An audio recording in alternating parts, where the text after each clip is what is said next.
all started 24 years ago here in New York City.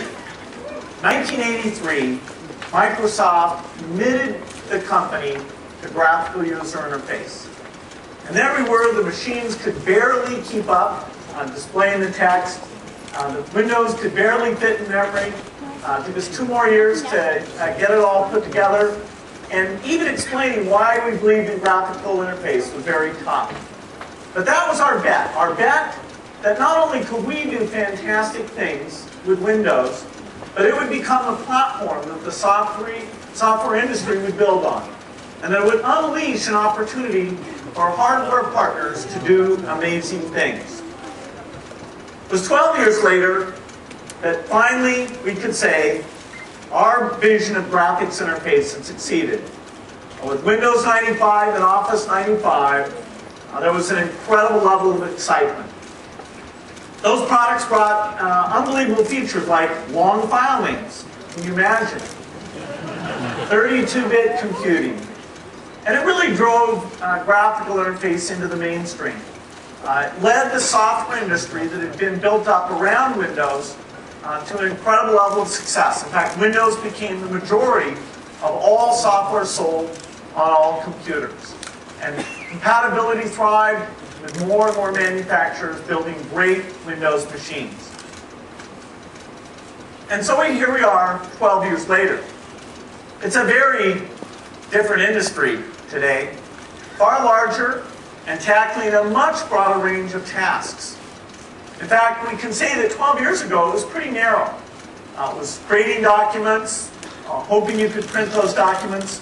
Fonts were an amazing thing. People couldn't believe, wow, these fonts. They're just incredible.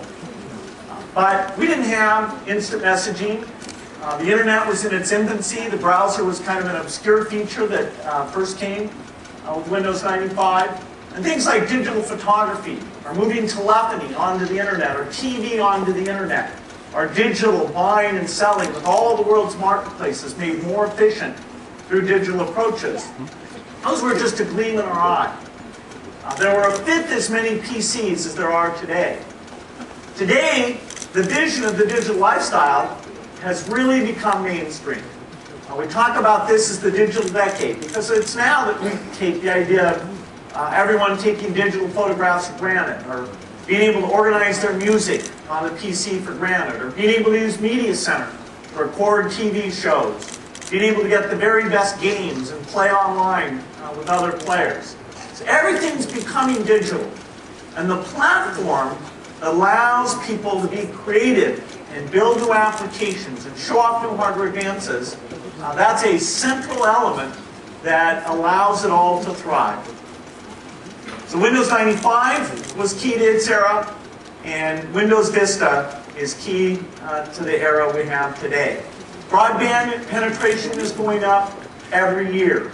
People's expectation for how we can do better digital health records, better education, better collaboration, all of those things rest on having this very strong platform.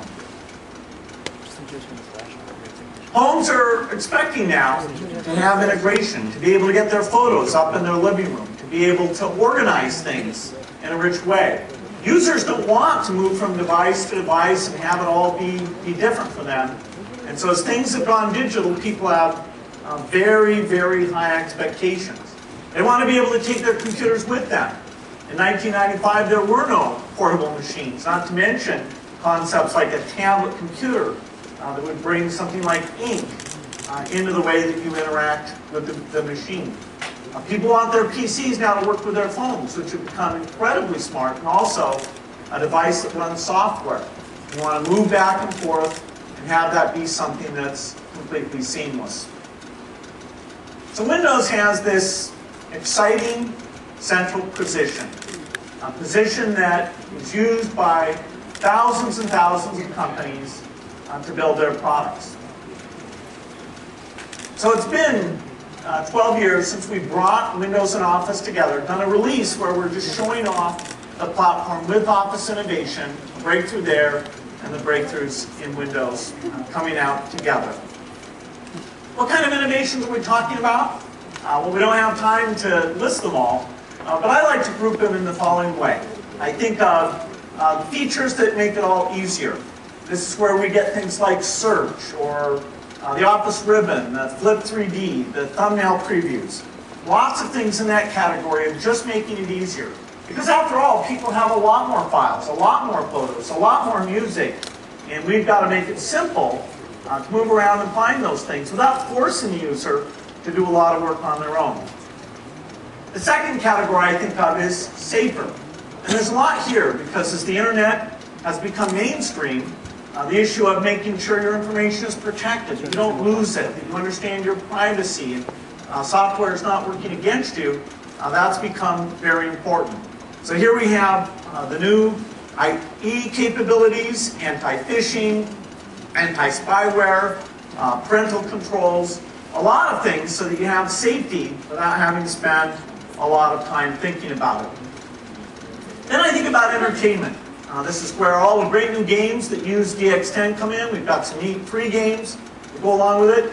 This is photo gallery to take both movie clips and photos and tag them and navigate through them. DVD maker that makes it easy to do a rich presentation and just send that out to all of the relatives. Support for high definition. High definition definitely moving into the mainstream, and now Windows with great support for that. Another category is better connected. This is how we make it simple to find the Wi-Fi resources and understand if something's not working, exactly what that is. This is where we've got the extensions for RSS. RSS supporting Windows, RSS support in Office as well.